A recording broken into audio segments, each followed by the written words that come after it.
Good afternoon everyone. Welcome back to my YouTube channel. I'm Mabel's Vlog. Here I am again guys para i-share ko sa inyo yung ingredients ng aking pinakbet.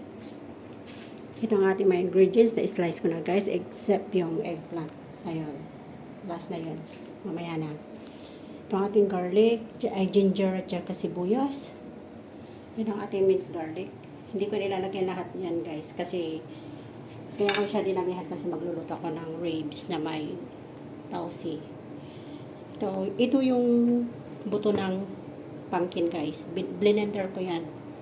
Kasi nandito yung malasa na ingredients ng ating pumpkin. Upang hindi sayang, maraming benefits yan na nakakatulong sa ating kalusugan. Kaya yan ang kamatis. Hindi naman ang bungang-bungang pumpkin. Yan ang ating okra. Binili ko sa Indian shop. Sitaw. Yan ating ampalaya. May start na tayo guys para may oras pa na makapag may rest. May rest. Start na ako guys. Thank you for watching everyone. Ipapakita ko na mamaya yung maging result ng ating pinakbet. Ayan. Ang ilalagay ko dyan ay bagoong na isda. Ayan. Kasi yung alamang natin ay ubos na. Konti na lang guys pala. Yun na lang inihahalo ko sa ulam ko. Pag nagkikrib ako ng kamatis, kahit yun lang ulam ko, okay na. Thank you for watching everyone. Mag-start na ako magluluto. Magluto na ako guys. Bye. See you later. Ito ang the best na technique, tips sa mga nagluluto ng pakbet. Tiyaga lang siya guys. I-blender natin yung buto ng pumpkin. Okay? Bye everyone.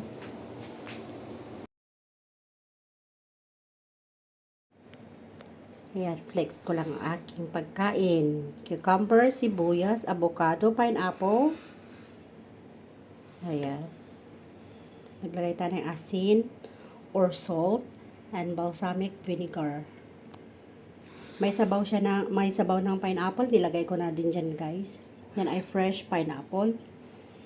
Ayan. Magdagdag tayo ng manggang hinog. All goods na yan. Kahit hindi na tayo mag-rice, ito ay okay na yun sa akin. Ay okay na yan sa akin. Mabubusog na ako dyan guys. At least napaka-healthy. Thank you for watching. Bye everyone! Sa aking chicken feet guys, then yun nagdagdag ako ng ginger kasi nakukulangan ako. Gusto ko yung nalalasahan ko yung luya. At ito nga pala, naglalagay ako ng dahon ng kalamansi. Ayan. Kalamansi or dalangita ewan. Kasi hindi pa siya bumubunga. Kaya, nagagamit ko yung mga dahon. Kasi yung isa kong halaman na kalamansi, yan ay hindi pa rin bumubunga, pero nagagamit yung mga dahon. Pero nung nagbumagyo siya guys, yun nga, nakalbo siya. Pero ngayon umuusbong siya ulit na panibagong dahon. Buti na lang, may isa pa akong halaman na maganda yung paglago, kaya dyan ako kumuha ng 3 pirasong dahon at inilagay ko yan sa aking chicken feet. Ayan. Panlaban na rin yan siya guys sa sa lansa.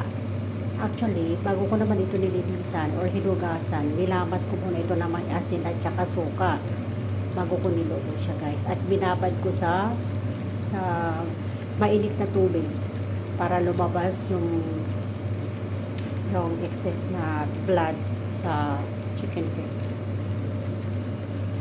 Ayan.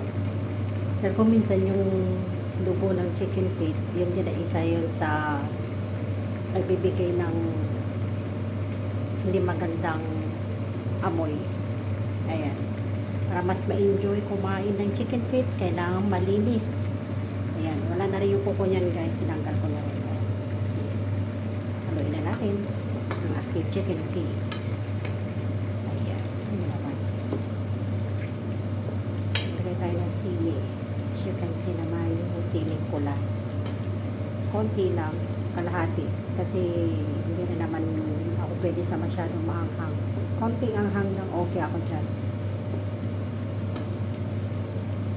Ayan. Lagyan natin sa ilalim para mas lalong bumango ang ating chicken feet. at yung lasa ng ating aroma ay talagang malalasahan natin sa ating meat. Ayan, takpan na natin. Konting bawas pa ng sabaw. Ayan. Okay na yan. Mga 5 minutes pa siguro yan. Or 10 minutes. Kasi niluto ko na ito ng 30 minutes. Gusto ko kasi yung chicken feet na hindi siya matigas. Gusto ko yung malambot yung meat. Ayan, takpan na natin. I-set natin ng 5 or 4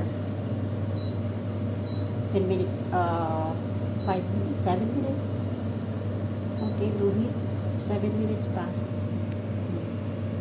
nakaluhit or 4 kasi kailangan mabawasan yung sabaw. Thank you for watching everyone. Bye!